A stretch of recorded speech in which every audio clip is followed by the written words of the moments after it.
लोगों में छुआछूत का बड़ा सिस्टम चलता है। ज़्यादा नहीं, 2 मिनट में मेरी एक बात सुन लो, फिर मैं आपको सीधे श्री ठाकुर जी के विवाह की ओर ले चलूंगा। ये छुआछूत जो है ना, ये बीच में हम लोगों ने बना दिया।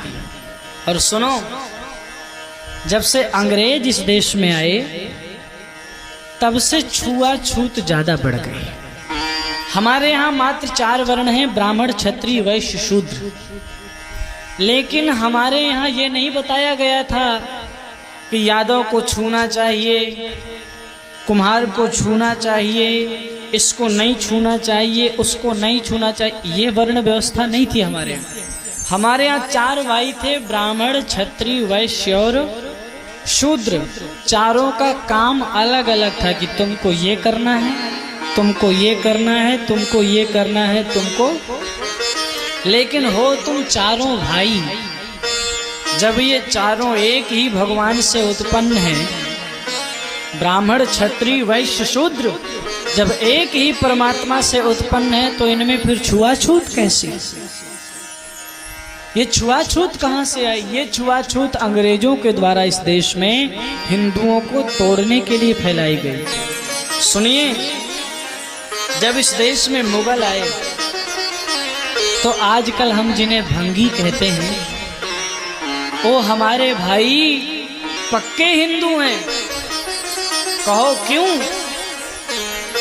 मुगलों ने कहा धर्म परिवर्तन करो, वो बोले हम नहीं करेंगे, मर जाएंगे, धर्म परिवर्तन नहीं करेंगे।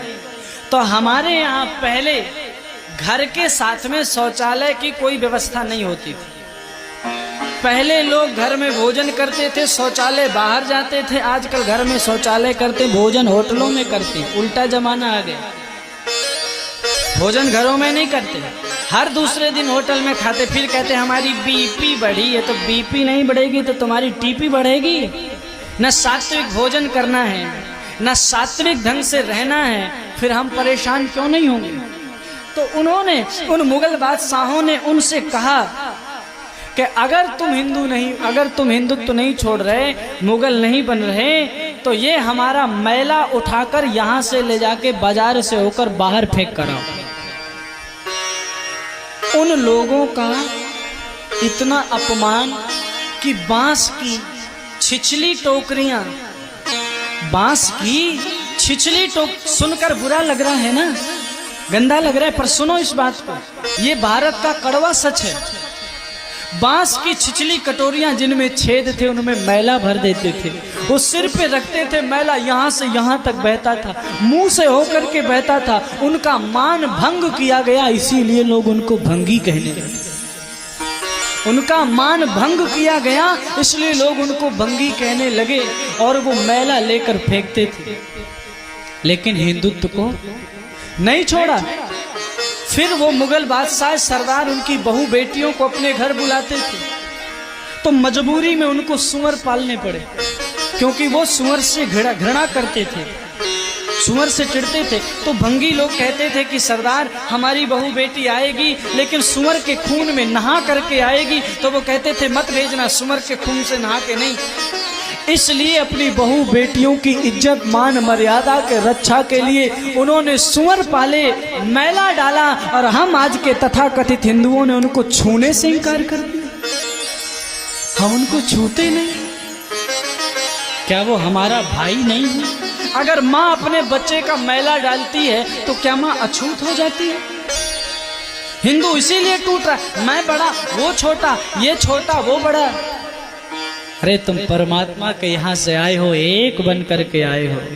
तुम्हें 4 वर्णों में इसलिए बांटा गया है ताकि तुम अपने अपने काम को अपने धर्म के अनुसार कर सको, ताकि कोई काम रुके नहीं। लेकिन हो तुम चारों भाई। हम ब्राह्मण, क्षत्रिय, वैश्य, शूद्र, हम चारों भाई हैं। सभी को मंदिर जाने का अधिकार है, सभी को पूजा करने का अधिकार है, सभी को भगवान की भक्ति करने का अधिकार है। और हम हिंदुओं में छुआछूत का बिल्कुल भी अधिकार नहीं है। ये जब तक हम हिंदू एक नहीं होंगे तब तक हम छुआछूत जब तक बंद नहीं करेंगे, तब तक हम मिलकर एक नहीं होने वाले, ये नोट कर लो। सारे देशों से हिंदू खदेड़ दिया गया, अफगानिस्तान, बर्मा, म्यांमार, बांग्लादेश चला गया, पाकिस्तान आपने दे दिया, एक ये हिंदुस्तान बचा है, उसमें भी अब तुम 75% हो गए हो। अगर ऐसे ही हम करते रहे तो वो दिन दूर नहीं जब हम 50% हो जाएंगे और 20 साल बाद हम 25% हो जाएंगे और हम पर शासन करने वाले 75% हो जाएंगे, तब हम छुआछूत को चाट कर रहेंगे, फिर देख लेंगे। इसलिए इस कुप्रथा को समाज से खत्म करिए। हमें सभी को एक होकर रहना है। हम सभी हिंदू हैं, उसमें से छुआछूत का औचित्य औचित्य नहीं है। ब्राह्मण अपना कार्य करे, क्षत्रिय अपना कार्य करे, वैश्य अपना कार्य करे, शूद्र अपना कार्य करे, जिसका जो कार्य है अपना अपना कार्य करें, लेकिन बीच में छुआछूत को, वो दिन अच्छा होगा जब चारों भाई एक साथ बैठकर भोजन करेंगे। वो दिन भारत के लिए एक सुनहरा दिन होगा और उस दिन भारत वास्तव में हिंदू राष्ट्र बनेगा। बोलो सत्य सनातन धर्म की जय।